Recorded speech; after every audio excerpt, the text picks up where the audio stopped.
What's up? It's your boy Carcino here once again, and let's go through it right now. Peter Quillin, Danny Jacobs.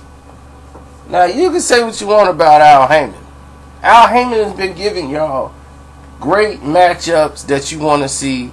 You want to see these two fighters fight. He's putting them together. This has been drug out for 2 years. And the reason why it was drug out for 2 years, well, we all know now he wanted to not give this fight to Golden Boy. The reason why you didn't see Peterson versus Danny Garcia was because he wanted to drag that fight out of Golden Boy and put it on his own PBC.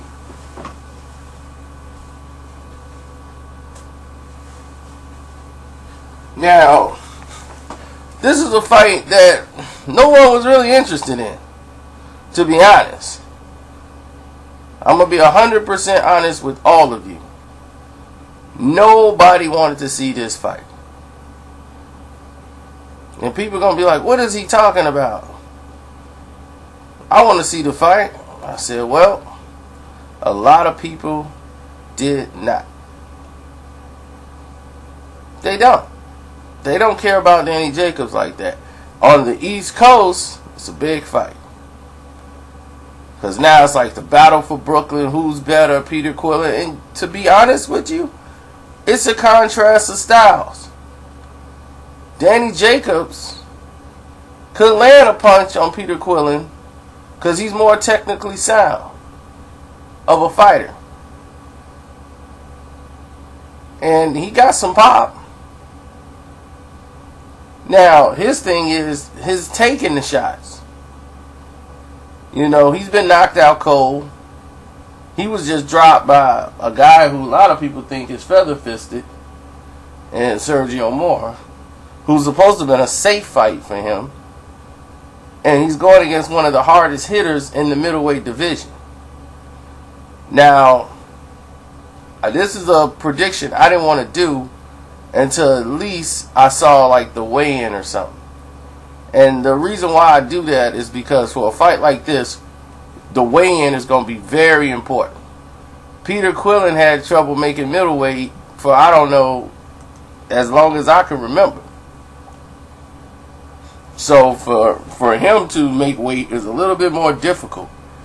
But as I watched his weigh-in, the person that seemed to be struggling with the weight loss, who had to cut like a lot of weight and don't seem too comfortable with it, was Danny Jacobs. Danny Jacobs seems a little bit, out of it. So I said, oh, okay. Danny Jacobs might be the one that be a little sluggish that night. From just me looking and observing in.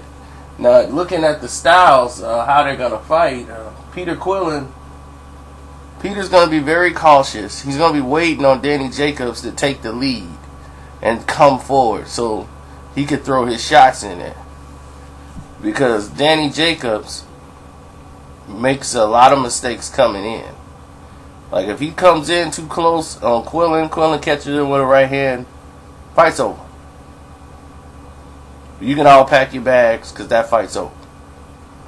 I think Quillin's going to knock him out in about 7 or 8 rounds. Danny Jacobs will be knocked out.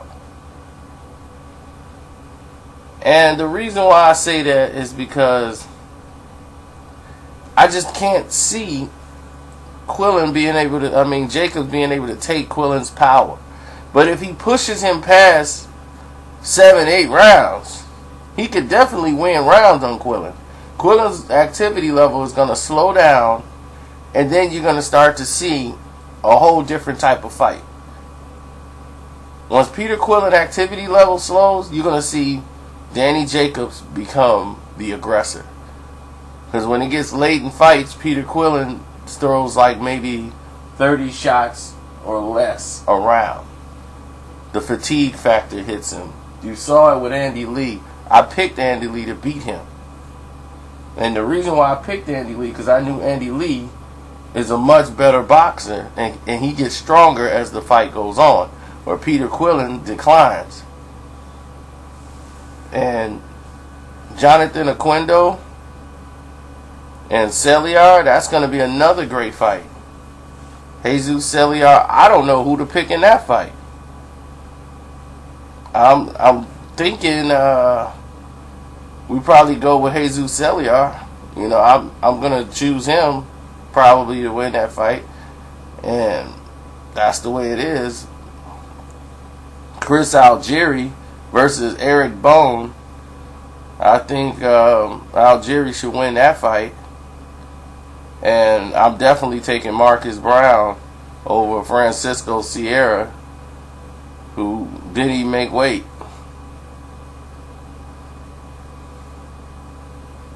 And this card is promoted by Lou DiBella for DiBella Entertainment. So I'm going to get out of this conversation right now because we're done. And I'll see you guys at the fights. Not me going, but just cut the last line. I'm out.